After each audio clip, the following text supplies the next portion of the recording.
So I had a big realization today that I wanted to share with you because I feel like it's gonna help a lot of men and women on their path individually and in relationships. And I think it's really important that we understand each other in a lot more depth in order to help each other and help ourselves on our own paths. So basically today my sink had clogged and I never dealt with any plumbing, and I just thought I'll just take a look and see. Maybe I can manage. And yeah, I took everything apart. I cleaned it all and put it back together, and it's working and it's all good. And then it got me thinking back to my past relationship where tasks like this one would be the reason why my partner wasn't helping me with everyday tasks, because they would say that these things are always on their mind. So things like the plumbing, the electrics, the the van mechanics and things like that, for example. Or like when we were in the house, the same thing. It's just the kind of like the tasks that are more manual that were always on their mind. And yeah, the taxis and the insurance and things like that. Now that I am alone, single, I am dealing with all of those things all by myself. None of those tasks are ever on my mind until something breaks. I deal with it and then I carry on with my day, with my life, and I don't have to think about it twice. And that got me thinking to how men navigate their life and why. And what I realized is that men have um, because of many reasons, right? Because of patriarchy, how they were brought up, their environment, a lot of different things. Basically, men in their lives, they were told not to cry like a girl. So they were basically all of their lives they were told not to release and process and feel their emotions. And they basically ended up feeling unsafe in processing emotions. And then what happened is that as they were um came into this world, started experiencing a lot of things, and started growing up, and life kind of took them wherever it took them. All of these experiences from this lifetime, all the different emotions, pains, traumas, limiting beliefs, wounds, everything just started piling itself up, and there was never a way for them to release any of that stuff. And basically what that did is that they are now have this like blocked up system of all of these unprocessed emotions. So then when it comes to um tasks like the ones like I mentioned, like um dealing with the plumbing and like the van mechanics, like whatever that might be, those tasks then seem very overwhelming because everything else is emotionally up to the brim, and everything else on top of that seems like a lot. So then dealing with those things feels very overwhelming, and because this is in process, that then kind of sets their on their mind. And then because they don't know how to process any of this, every single moment of every single day, if they spend it in solitude, some part of this unprocessed pain is gonna call out for their attention, but they don't know how to process it, so it gets overwhelming. So then they'll project their thoughts and their mind onto tasks, and they'll just keep their mind onto those tasks. So it then to them feels like that they are very busy and very overwhelmed. So then when they're in a relationship, for example, and a woman requires of them to be present, they cannot be present because they're dealing with all of this stuff.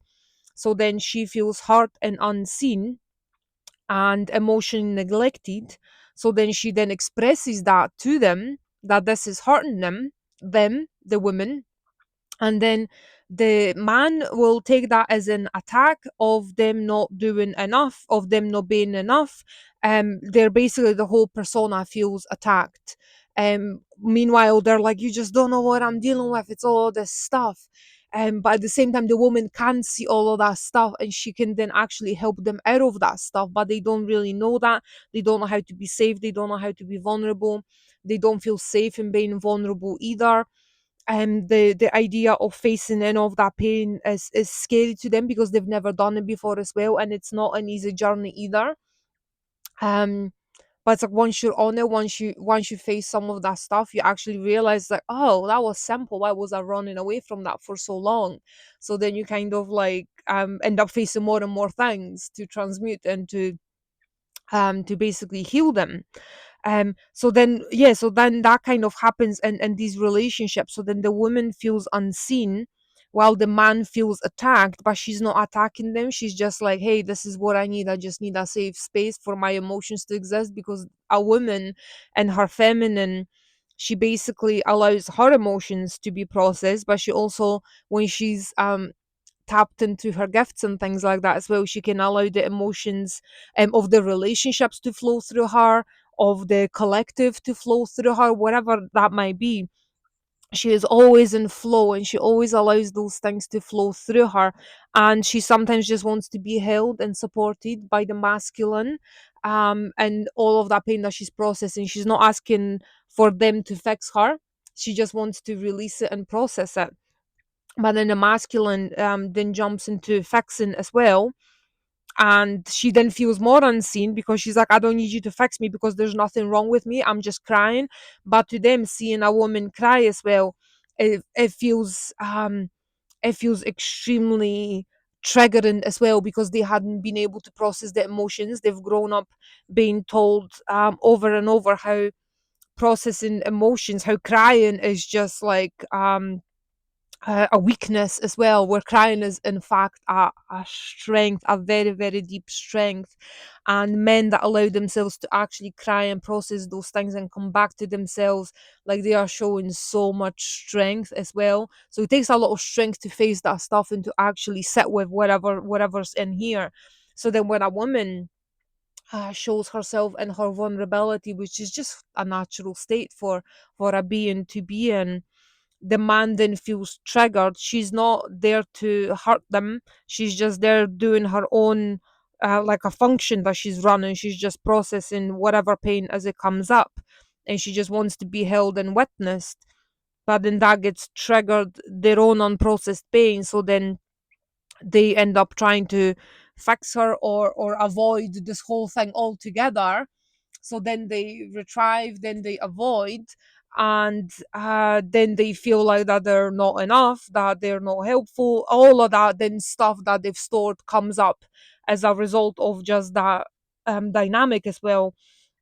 So basically, men have a lot of stored emotions that they are needing to face, because now women have come to the ability of making their own money, of having their own place, of basically being able to take care of themselves on their own, where before, because of how the world was structured, it was men that were making the money, and then the women in a lot of these relationships. So this is like our parents, this is our grandparents, this is our great grandparents.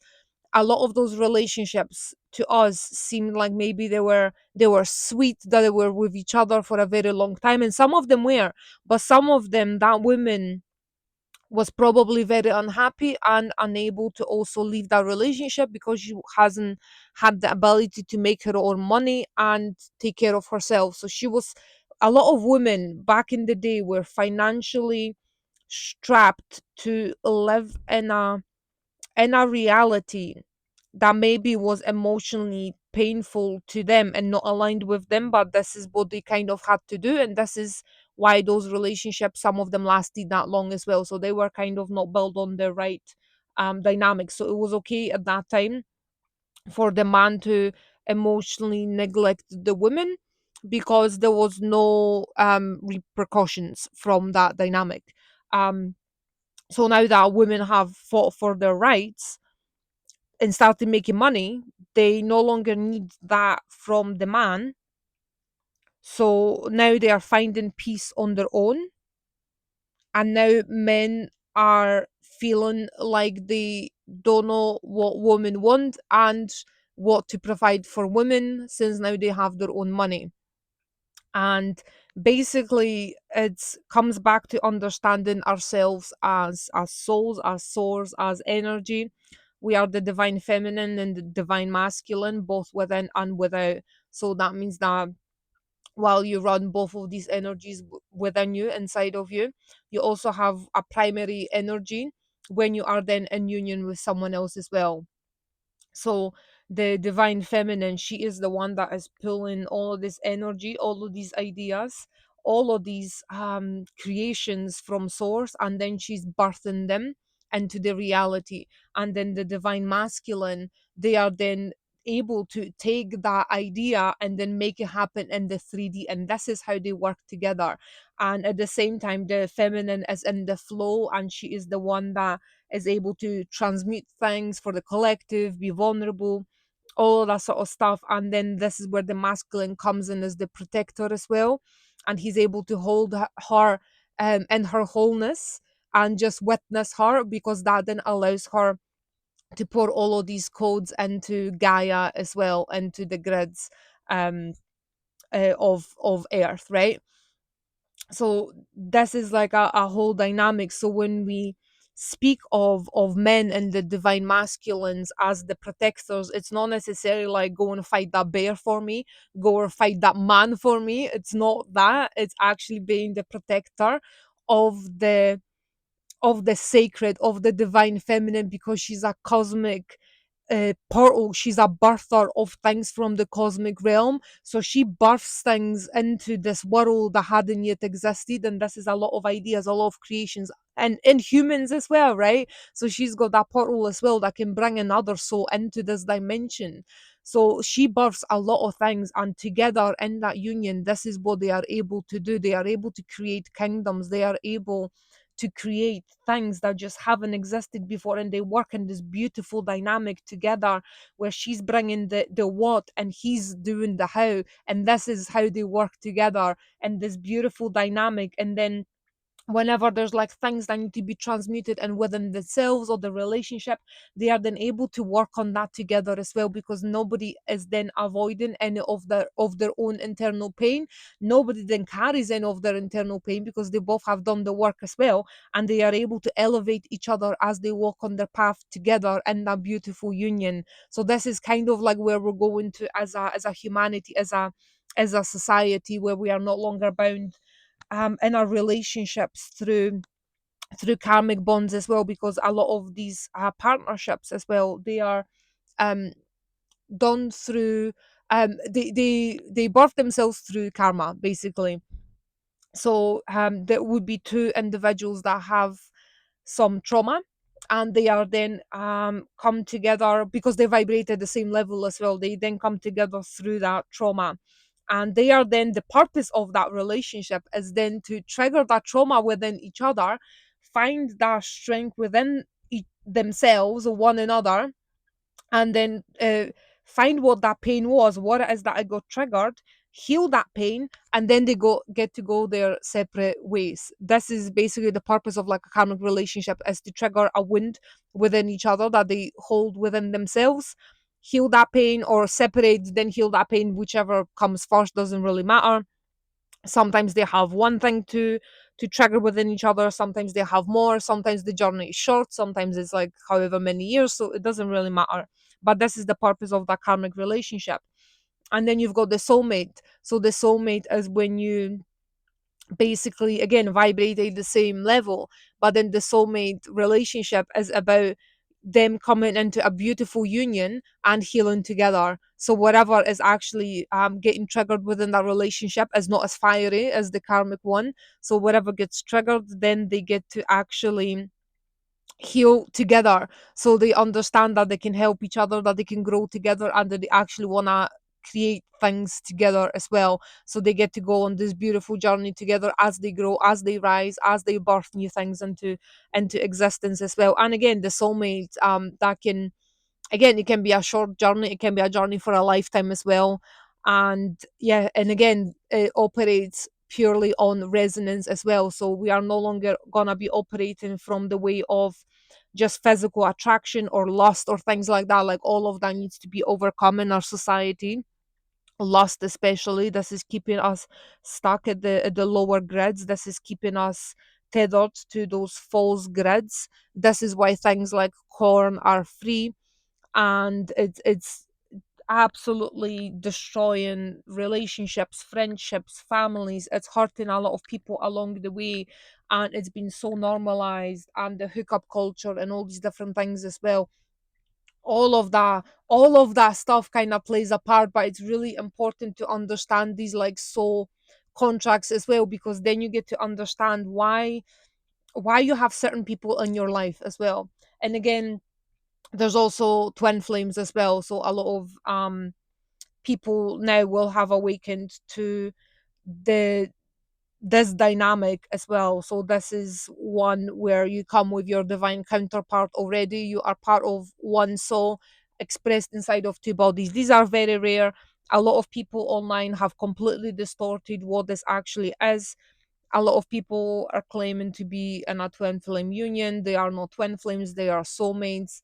But then again, this is what happens when the ego overtakes, and it's like, oh no, I want this special label. So then they end up taking that label onto themselves. And yeah, and then it's just like kind of blind leading the blind when it comes to these things as well. So it's like then a lot of people think that they are twin flames, but it's just like um yeah, it just when you are twin flame, you completely understand the whole dynamic and all these things as well. And yeah, it doesn't work the way that they think that it does. um but yeah, so this is a completely different dynamic. So within those, the first twin to awaken is the one that remembers for both of them. So the second twin, they just kind of go off on their own journey of life until they like come back to themselves. The first twin goes through the path of ascension, has all the awakenings, has all the remembrance, remembers their purpose, activates all their DNA codes, and then basically comes into service to humanity with what they came here to do.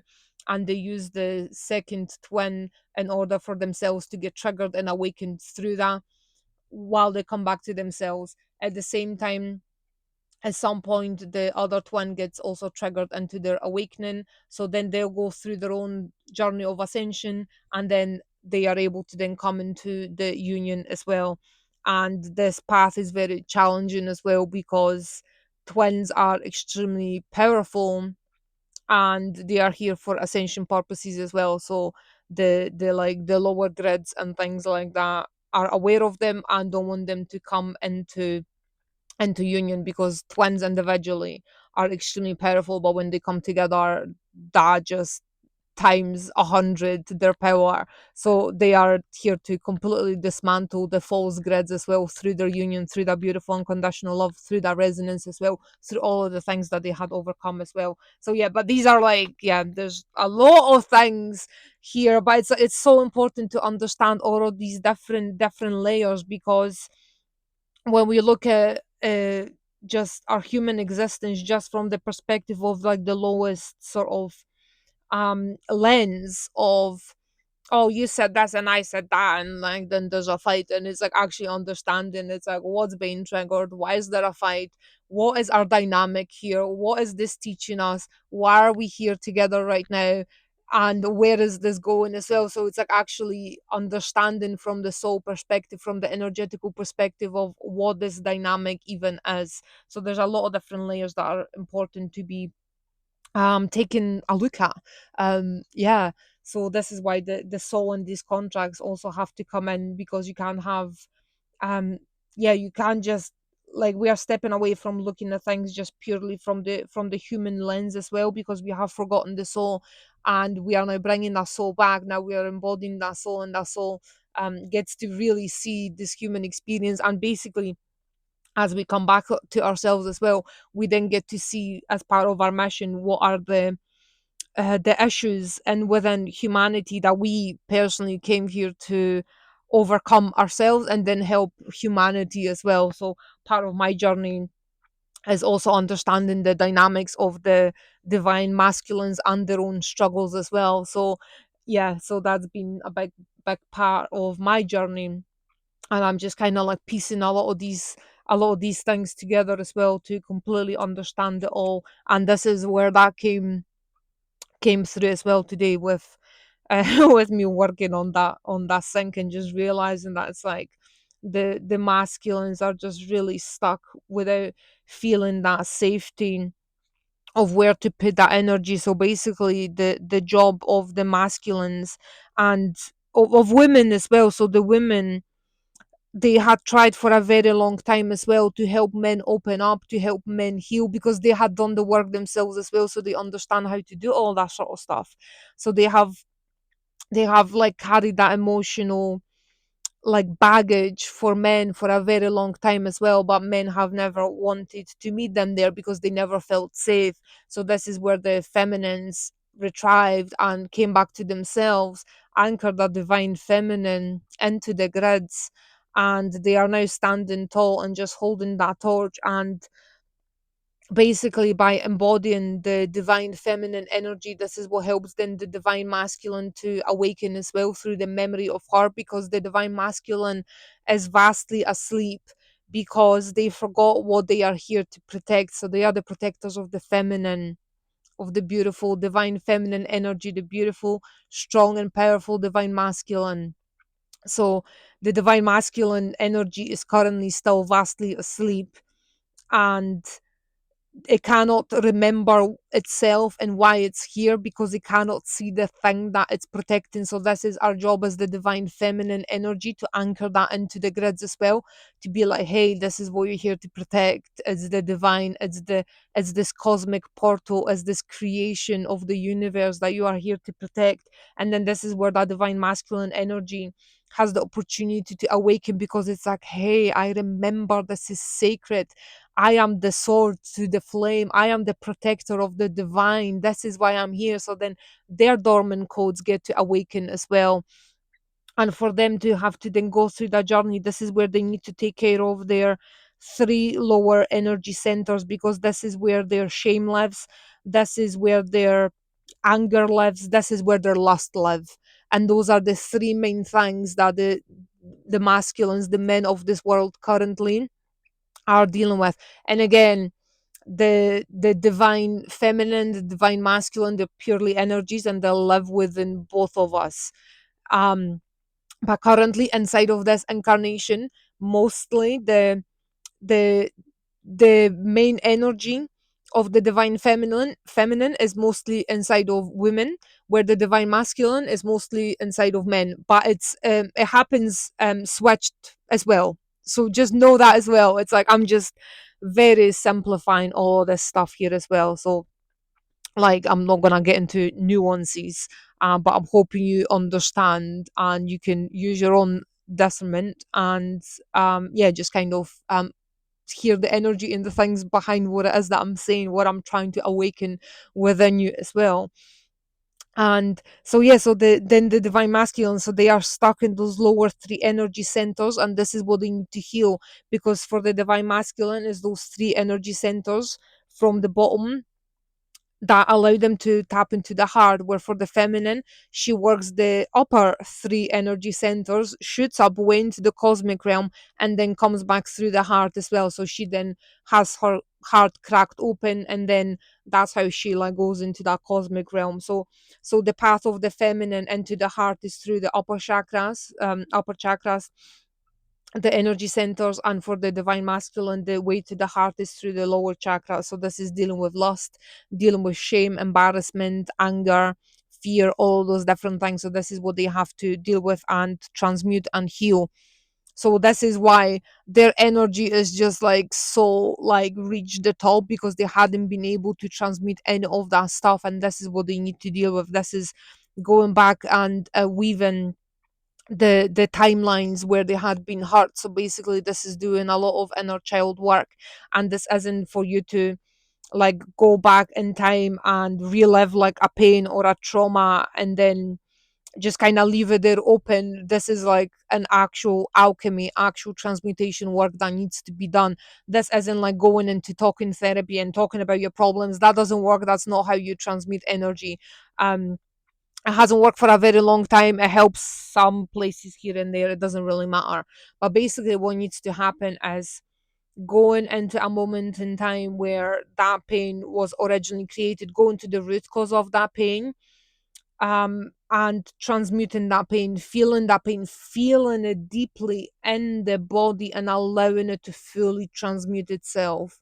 That is how you heal the pain. That is how the pain transmutes itself from shadow into light. This is how it then allows itself to release and no longer be held inside of the body, causing that basically the valve like wanting to like absolutely break through, where then the anger happens, when then they're like being emotional and things like that, like very reactive and very triggered as well, or shutting down and completely retrieving as well. So this is what happens. So yeah, so basically going back and dealing with the inner child, and basically seeing where did the shame come from. And there will be multiple points in time that will have to be met, that will have to be transmuted, because you are here to, then you have to heal all of this stuff. So it takes a lot of work, but it's like, it feels scary, it feels painful, and it will be painful, but once you've done the work, the existence on the other side is so beautiful, so beautiful, so freeing, that you then question, why haven't I done that before? Why haven't I done that sooner? Because the freedom and peace and joy on the other side, and the beautiful unconditional love that gets to flow through you, is, it's indescribable. It's like life is not been the same for me having done all of that work. So it's really beautiful. But basically this is the work of the masculine, of the men, is to create that beautiful safety, whether you do that through brotherhoods, and actually with like your best friend just sitting down and being like, hey man, what is that you're actually struggling with? Like, where's that pain? What is that you're holding? What is it that you haven't been able to voice, to speak about? Like, where can I hold you in your wholeness right now, as you maybe process that pain, and just doing that for each other. Or maybe they have a beautiful feminine in their life as well, that she can help them, and they can build a beautiful trust with her as well, because she can hold you so beautifully, so deeply. She's already done the work herself as well, so she can hold that space, and she can guide you as well to actually come out of that pain as well, if she has done the work. So she can be a beautiful medicine woman for you on your journey. And then building that beautiful trust with our divine feminine as well, which then again helps to birth new streams of consciousness as well, and new pathways on the oversoul level, that then allows more men to do that as well, build that trust with another female. Because currently there is a lot of hate of the genders. There's a lot of men that are hating on women. And yeah, I just feel like I lived under a rock until I recently discovered this whole reality. And yeah, there's a lot of hatred, and as if men forgotten that they came from a woman as well, and as if it's like triggering their egos as well. And I just want to as well say that none of this is us against them. Like, this is actually here to unify us. This is actually here to understand where that pain lives and where it comes from, and how we can help each other on this journey as well. This isn't like, oh, men are doing wrong. Like, no, like, this is just to kind of bring understanding of how this whole path kind of unraveled itself within humanity, within society, and basically how we ended up here, and why, and how we can actually come out of that as well. So yeah, so this is basically helping us to understand all of that stuff. And yeah, so what was I saying? So I've got like 12 different streams of thought that I could like literally every sentence I'm like, I could take it so many different ways. So just kind of letting things flow. But yeah, basically allowing themselves to trust the beautiful divine feminines that are in their life, to help them on their path as well. And just basically, yeah, just creating that safety in their body, solitude is so so so important on this path, and actually allowing yourself to sit with yourself and whatever wants to come up, not avoiding it, not shunting it away, not ignoring it, not being angry at yourself for it, not hating the thing that comes up. It's actually, as you sit with yourself as well, just whatever the thing is that comes up, just allowing it to arrive and just witnessing it. And then just loving yourself back into wholeness, just being like, hey, I see you. Gosh, that was hard. Like, can't believe you made it through. Like, look at me now. Like, we're still here. We did this. And just allowing yourself to feel the pain of whatever version of you that had to hold that initially. Just allowing yourself to feel that fully. And then as you do that, just love yourself through feeling through that pain. Just feel it fully as well. Just feel it in your body. Don't just understand it, because a lot of people understand their pain. They understand their trauma. They understand their attachment styles, like all of those different things. Like you don't heal through your logical mind. You only heal through feeling it fully. So you need to feel it with every cell of your body. So whatever pain you had felt, you just need to feel it deeply. Allow yourself to cry. And I know, like, if you haven't cried all of your life, because I only started crying after, like, oh god, like 30 years of my life. I think I was like, I don't know, 28 when I first actually allowed myself to cry. Because I didn't know how to cry. I was the same as the divine masculines. I just didn't feel safe to feel my emotions, to allow myself to cry. I just didn't feel safe. So I had it all bottled up. So I do understand this path as well. Even though my path hadn't been the one of the divine masculine, I had walked this version of my path myself as well.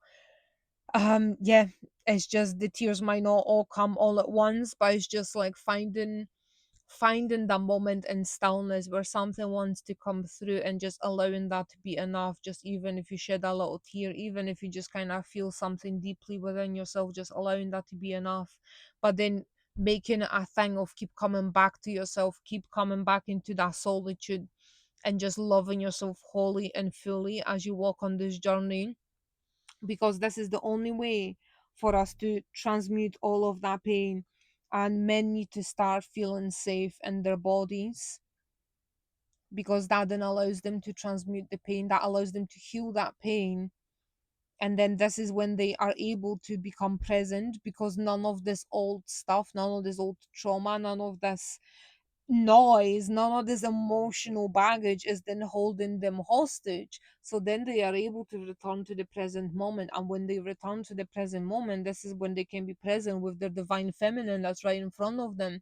And this is where they get to actually build those kingdoms. This is when they also, once they transmute all of this shadow, all of this negative energy into positive energy, into light, into love, into power, and come back to themselves, crack that heart open, remember why they came, then they are elevating their resonance, their frequency. And as they come to their frequency, this is when they are able to come into a divine union through resonance as well, because then they are vibrating at a level that is matching their divine feminine, and they both vibrate at that same frequency. So this is how they come into that beautiful union.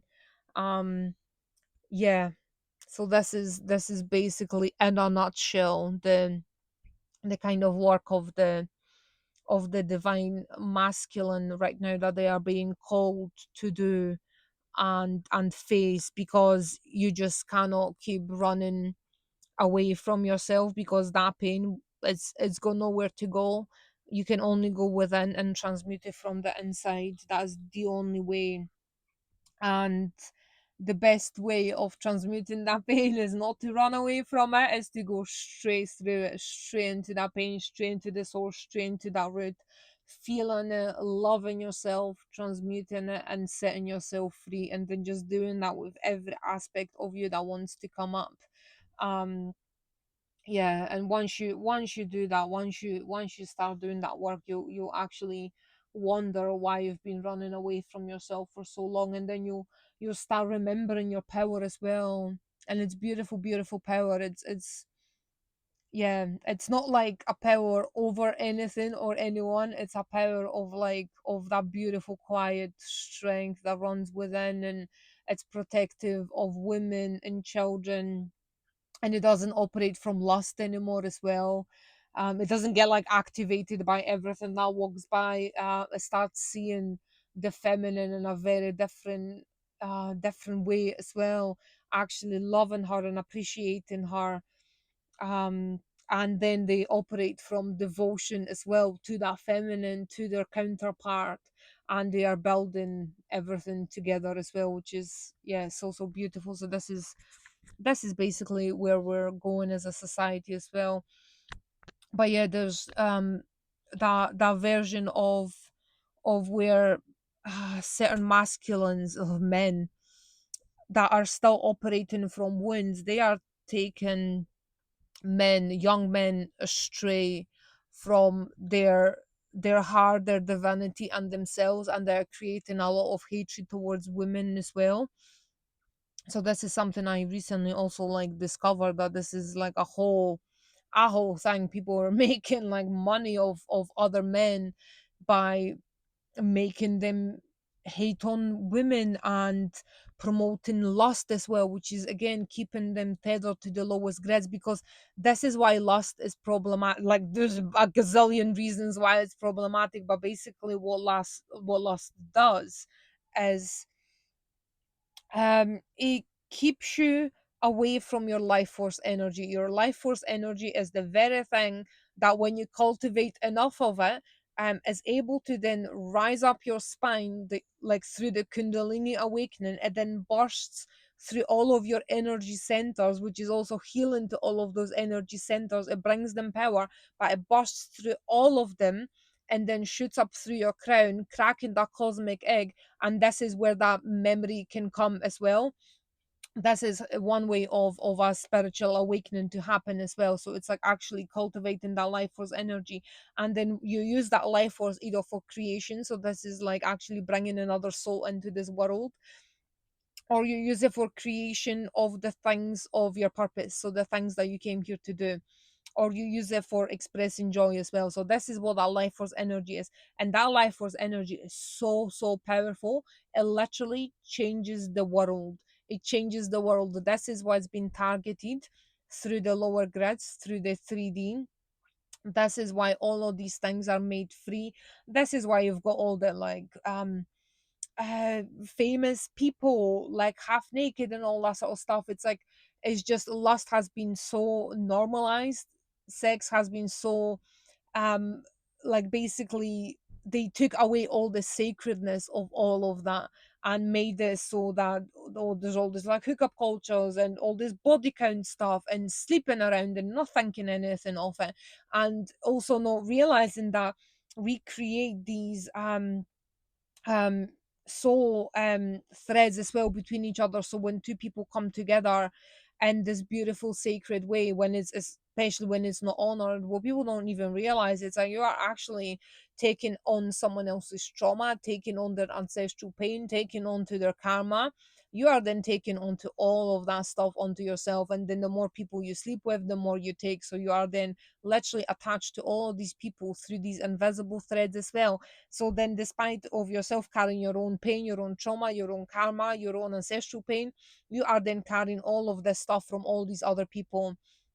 So it's basically like you need to then cleanse your energy, you need to cleanse your field, your auric field. You need to cut all of these cords as well along the journey, because you need to come back to yourself. You need to basically like stop wasting your beautiful life force energy in these ways, in these distorted ways, and come back to yourself so wholly, so fully. Remember who you are, remember why you came, transmuting, alchemizing, healing all of that energy that's stuck in your nervous system, allowing it to flow again, and allowing that kundalini as well to awaken if that's part of your path, or you might remember through your dreams, all these other different ways.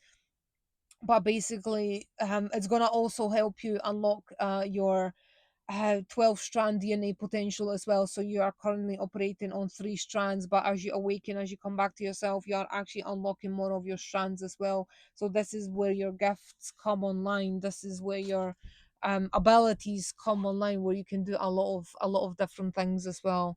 But yeah, this is basically in a nutshell where we are currently as a society through that the divine masculine templates, and kind of how to help them on their journey as well.